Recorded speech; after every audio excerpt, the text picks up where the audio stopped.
Hello everyone, this is AmberAnkNA here. Welcome to my channel. Well, I play a variety of games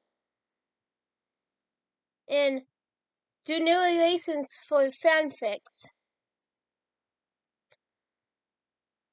I'm really hoping you enjoy my content. If you do, make sure to comment below, leave a like, and subscribe with the notifications on.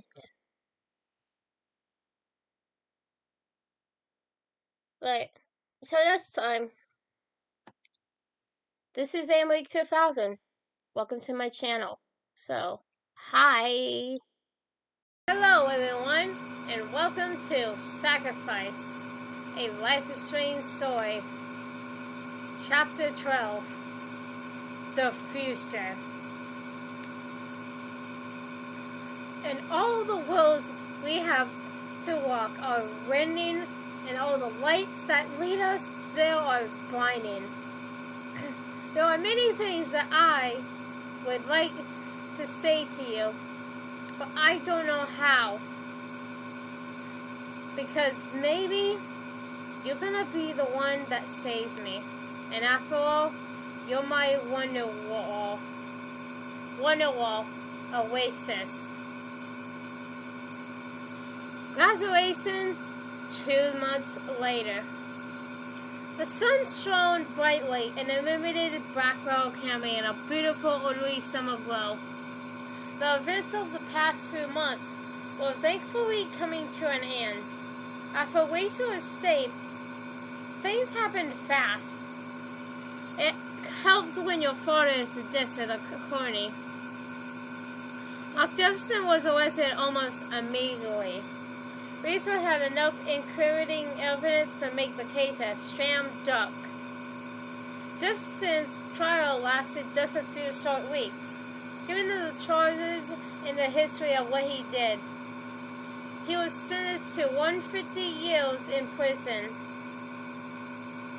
He has a small chance of parole after 25 years served on a good behavior, but the district attorney all but guarantees Jefferson will serve a hell of a lot more than 25 years. Nathan Prescott pleaded guilty to lesser charges.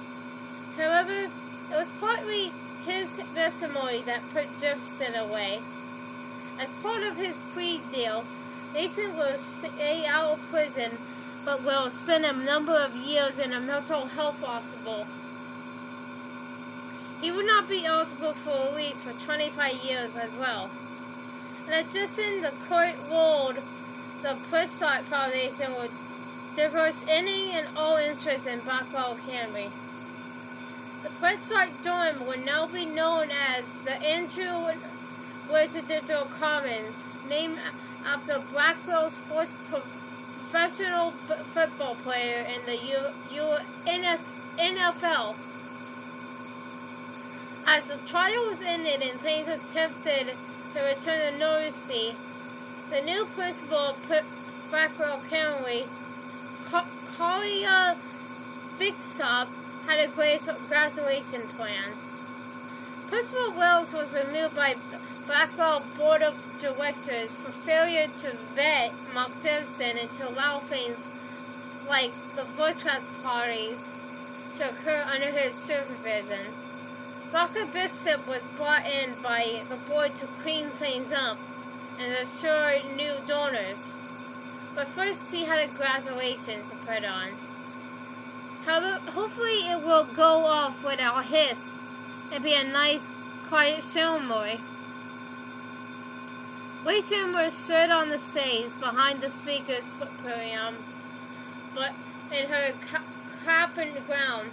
She looked out over the crowd and knew she was lucky to be alive. She did not know what had happened, much less could she attempt to explain it. Somehow Max knew, and Max saved her. Chloe's Max.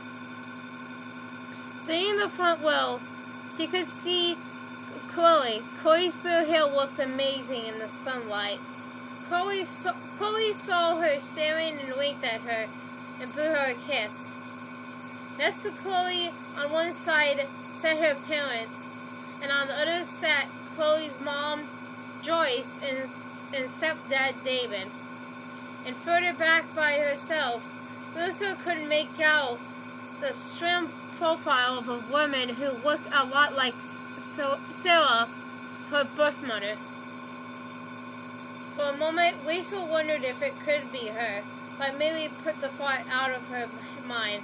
Max told her that Sarah had died, and Weasel hoped that wherever she is, she was watching. Now for the space, Weasel thought. Being valedictorian is pretty awesome, but this was one hella difficult space to write. And everyone is looking at me wondering what I am going to say. Weasel cleared her throat. Good afternoon. On behalf of the graduating class of 2013, I want to welcome all of you to Blackwell Academy. Decades ago, this wonderful school was founded to be a beacon of education for the families that live on the coast of Oregon. In its time, it has seen the good and the bad. It's ups and downs. But no matter what, Blackwell has stood the test of time. I want to thank the administration of our wonderful school for all they have done for us these past 4 or 5 years. No matter what we face, it was the strength of the fantasy, staff and visitors that Weasel looked at Chloe. Chloe had that grin, that mysterious grin, like she knew already that Weasel could not give the space. Weasel paused, took out the audience. You know what? After this space. The crowd gasped and murmurs broke through those in tennis. The visitors behind Weasel sat cross-armed in their chairs. Not sure what to expect. Percival Bacon looked at Weasel's dad and saw him in a cruisinary look. Bates' expression told her to remain seated and let his daughter finish. Some of the students chilled. Weasel's mom looked uncomfortable in her seat. Chloe nodded her head and gave Weasel a look that said, "Do it. You know you have to." I had this speech prepared. She lifted her nose half-heartedly and laid them back down. It was all about Blackwell and our time here. It talked about fulfilling our days and remembering our classes and athletics and all, and how Blackwell will always be a part of us. But you know, it was fake. It was all BS. It was not my speech. It was the piece they wanted me to write. They wanted things to be normal. Making air quotes with her fingers, she gestured to the lower visitors behind her. They stormed in their seats. Weasel continued, "No, that's not my space. And no, things are not normal. I want to talk to you about something else. I want to talk to you about love. Yes, grades and success, and getting into a good college, finding a good job, making money may seem important, and to some people, they are important. But it does not define you. It is not who you are. Love defines us. Love makes us who we are. And saying that love is important. Finding that special someone, spending your life with them, as Helen Keller said, the best and most beautiful things in this world cannot be seen or even heard, but must be felt with the heart. She looked at Chloe. All of you know what happened in me, but that's in the past. But what you do not know is how I was saved. I was rescued. Someone came to me and found me. That person gave up everything to save me. Who they are and why they did it is not important. That's for me to know. Just know she saved me. She gave me my life to live, and for that I am eternally grateful. She gave me something else, though. So we got Chloe sitting in the audience and could see Chloe smiling from ear to ear. Joyce reached over and put her arm around Chloe. David put his arm on Chloe's knees to offer support. He looked out of his element as the person was something he was just now learning to give. By saving me, she made me realize that I am lucky. Not just lucky to be alive, but lucky because I found the love of my life. Her sacrifice led me back to my one true love. Chloe Elizabeth Price, I love you. I love you with every ounce of my being. I love you today, yesterday, and tomorrow. From the moment I met you, I knew what we had was special. I am so glad we skipped class that day after we met. As Spacebell woke in the tempest, hear my soul speak, the very instant I saw you. Did my heart fly to your service? Lisa winked at Chloe as he remembered her and Chloe acting in the very play years before. I know not what the future holds, but I know who I want to share it with, who I want to be with. As Spacebell wrote in Romeo and Juliet, my bounty is as boundless as the sea. My love is deep. The more I give to thee, the more I have. Well, both are infinite. My love for you, Chloe, is infinite. So class of 2013, I hope you find love. Hope you find that person who makes your day brighter and your life worth living. Remember, the greatest of all things is love. Thank you. The crowd interrupted in front of its applause. People cheered while others wiped away tears. Without hesitation, Chloe sprang from his seat, leapt over the rope, and hopped on Chase. She embraced Rachel and drew her close. Chloe whispered into Rachel's ear, I love you too. 4 years later, a very nervous Chloe Price sat on the front row of the gigantic auditorium. Remembered those years earlier when Rachel gave her speech at the Blackwell's graduation. Today, there was no speech. Today, Chloe was just one of the crowd. But she was there to see Rachel achieve her dreams. Chloe looked around and could see so many people excited to see their students graduate. There were parents and grandparents, husbands and wives, children, and all kinds of other friends and family. Chloe sat there thinking about the past 4 years. After graduation, Rachel learned that she was accepted to New York University's TIS program for drama. Rachel had always wanted to go to New York, and this was the perfect opportunity. There was no question that she would go with Rachel. After everything that had happened, Chloe was going to cherish every moment with her. Chloe knew that Rachel's parents were in the audience. She looked around for them, but did not see them. They will find us, she thought, or we see them later.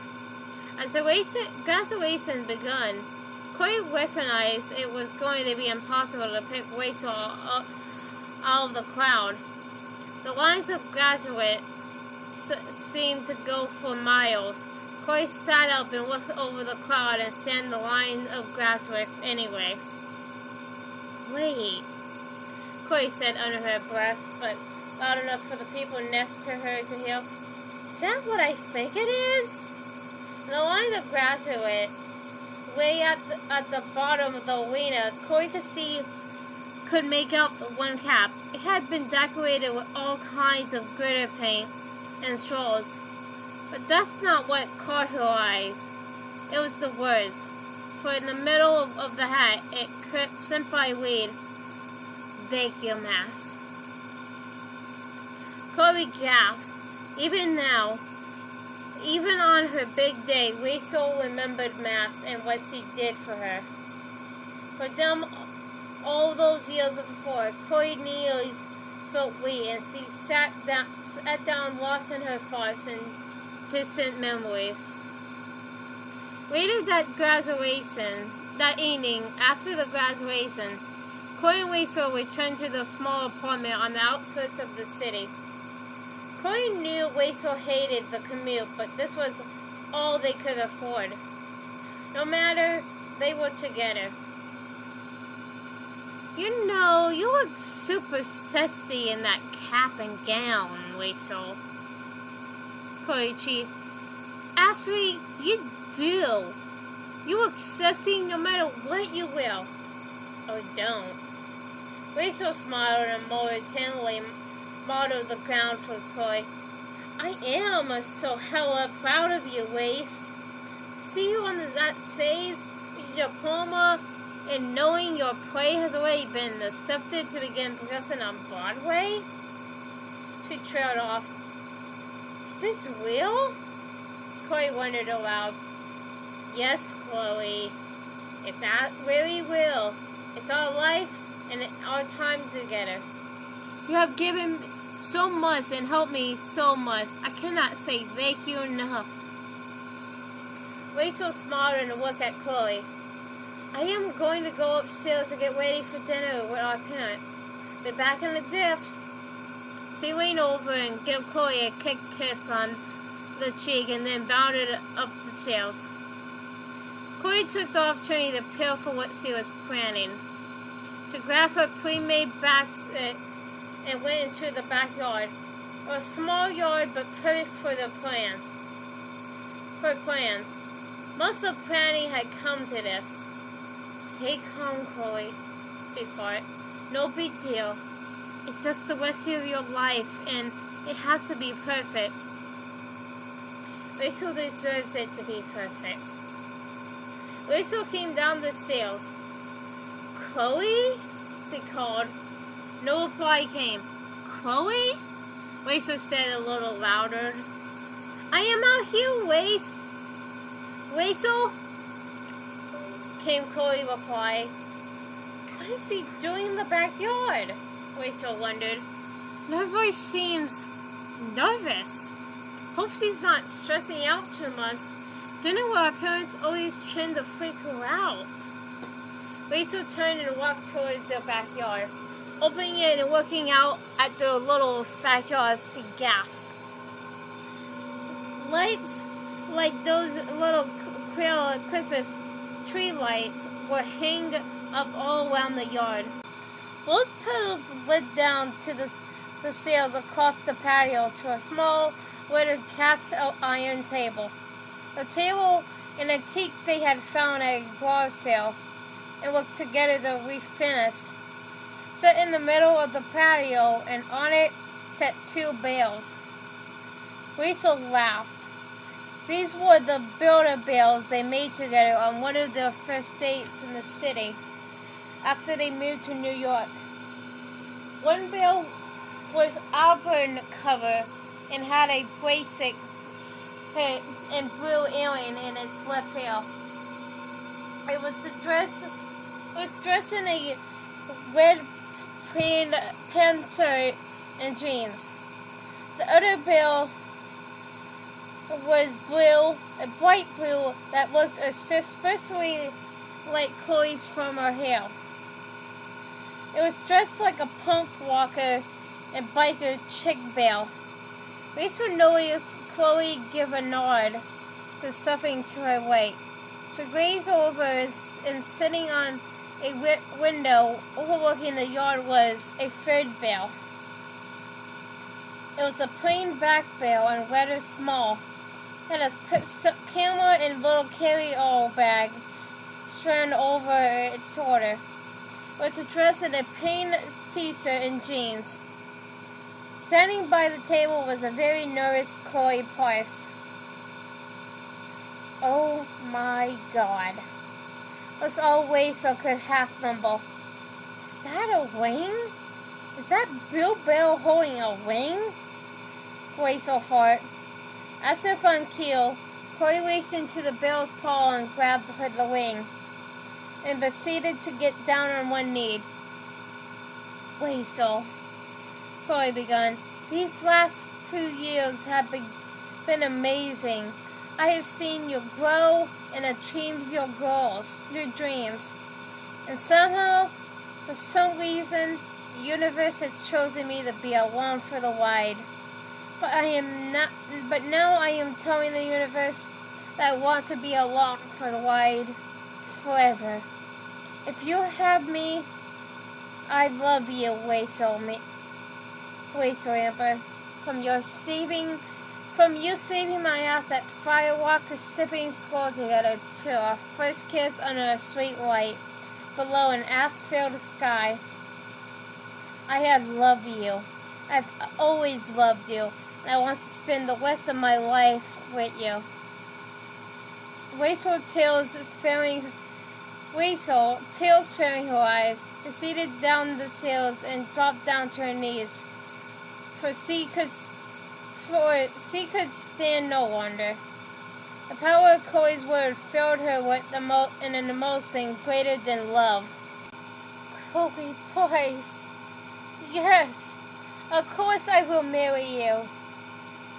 3 years later, a happy married Chloe and Weasel stood outside the theater. Admired the mud clear.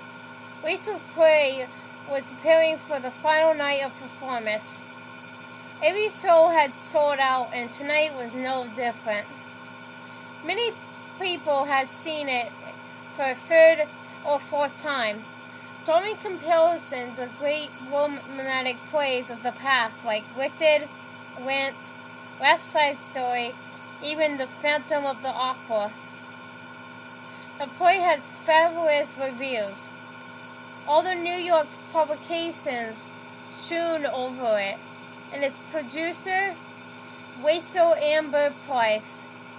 Next year, the play would go on tour and stop in all of the major cities like Atlanta, Miami, Chicago, and San Francisco. Tony Award nominations were coming soon, and rumor was the play would be nominated. Weasel's Amber's name became synonymous with the play. After all, it was her play. She wrote it, produced it, and directed it, in addition to starring as the lead. But more shocking than that, and unbeknownst to the fans, she lived it. The play, called Atonement, was about a young girl named Mac, short for Mackenzie.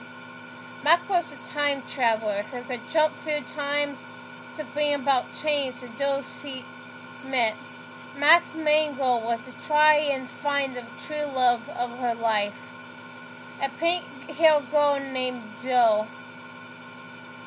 Time and again she failed, but finally she found her. Sadly, fate intervened and their love could never be. Mac realized that true love sometimes means sacrifice, and not being with the person you love. Are you ready for this, Weasel? Chloe asked. Your final performance as Mac in the commerce of 6 months of performances. Time to hand it off to those understudies and traveling performers. Oh, Chloe, Weasel exclaimed. I'm not ready. Playing this character always makes me think of Max. Our Max, and what she give up for us. I wonder where she is and what she is doing. Weasel turned to face Chloe. Chloe could tell that Weasel was about to say something very serious. I know Max said in her letter to you to not find her, to leave her alone, her sacrifice and her punishment for the effing what time is to spend a lifetime apart from you, and there could be no worse punishment possible. I can't imagine it. These years with you have been the greatest years of my life. I love you, and I love that I get to call you my friend, my life, my lover. Chloe reached out to caress Rachel's face. I love you too. But it's time. It's time we find Mass. She doesn't deserve this punishment. She deserves happiness. If writing and producing this play has taught me anything, it's that true love in any form is meant to be. Always. Nothing can change that. Not you or I, and not fate or destiny. But you have to keep trying until your last breath. Chloe began to turn away in protest. Rachel, we have been married now for almost 3 years. You're the love of my life. You know that. Yes, I will always love Mass, but it's different. And I can't work for her. Rachel smiled and looked at Chloe. Chloe, my love. I do know that, but without Mass, we will not be together. She sacrificed so much for us, and that is a greater love than any. We have to find her. She is my savior, and she is your soulmate. What we have is perfect kind of romantic love. We fell in love. True, passionate love. She paused. What you and Mass have transcends that. It transcends time. It transcends reality. Chloe lives in price. I have your heart. It belongs to me. Love and affection are mine. But Mass has your soul, your being, your existence. You and Mass are connected through time and space in a way I cannot begin to understand. I cannot replace that. And I am okay with that. What you have at Mass is special. And it's love too. But a different kind of love. Well, not going with... Shit. Sorry about that. I'm gonna go back to reading. I have to pause. Shit. Back to reading. I know what I say. I know what I know.